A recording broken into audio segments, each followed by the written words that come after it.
Magandang araw, ako po si Mike Lester Lira. Ito po ang aking daily devotion. Excellence, aim high for the most high, na tinalakay po ni Pastor Russell Ocampo sa U65 daily devotion.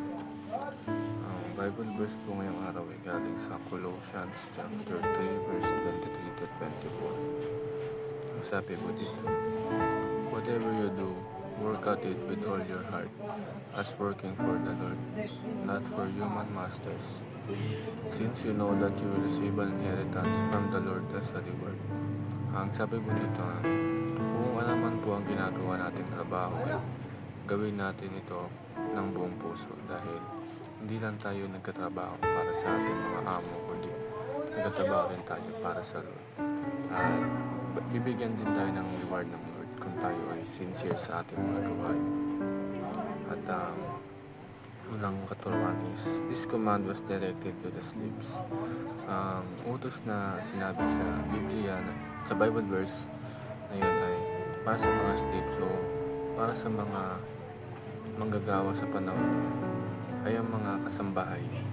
Pag nagtrabaho tayo kahit walang ang amo natin o walang nakatingin, ay maging tapat tayo at gawin natin ang trabaho natin para sa ikakalugod ng Diyos. Dahil kung lahat ay magiging talusunod ng Diyos, ay magiging masaya ang mundo. Second teaching is, God values excellence and sincerity. Ang mga maliliit na bagay na ginagawa natin na may sincerity ay nakakalugod sa Diyos at natutuwa ang Diyos dito. Kahit simpleng paghuhugas ng plato, paglalampaso, basta ay binibigyan natin ng value ang ating ginagawa, masaya na ang Diyos para dito.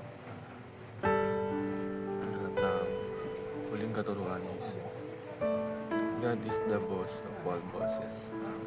Ang Diyos ang boss ng lahat at walang mga kapantay dito. Ang lahat ng ginagawa natin ay gawin natin para sa Diyos, hindi lang sa mga amo natin, sa mga boss natin, sa mga business ownership. Ialay natin ang ating mga ginagawa para sa Diyos at hindi lang para sa sarili o para sa business natin. At dahil dito, ang mga ginagawa natin ay gagawin natin para sa Kanya. Kaya lagyan natin ng value at sincerity ang lahat na ating mga ginagawa, kahit mali na bagay. Ang realizations ko sa devotion is, kahit kung ano man ang ginagawa natin, kahit itong simpleng devotion o kahit simpleng pagsulat, ay bigyan natin ng value at sincerity, dahil natutuwa rin ang Diyos sa mga ginagawa natin, kahit maliit na bagay, kung ginagawa natin ito para sa Kanya. Yun lamang po.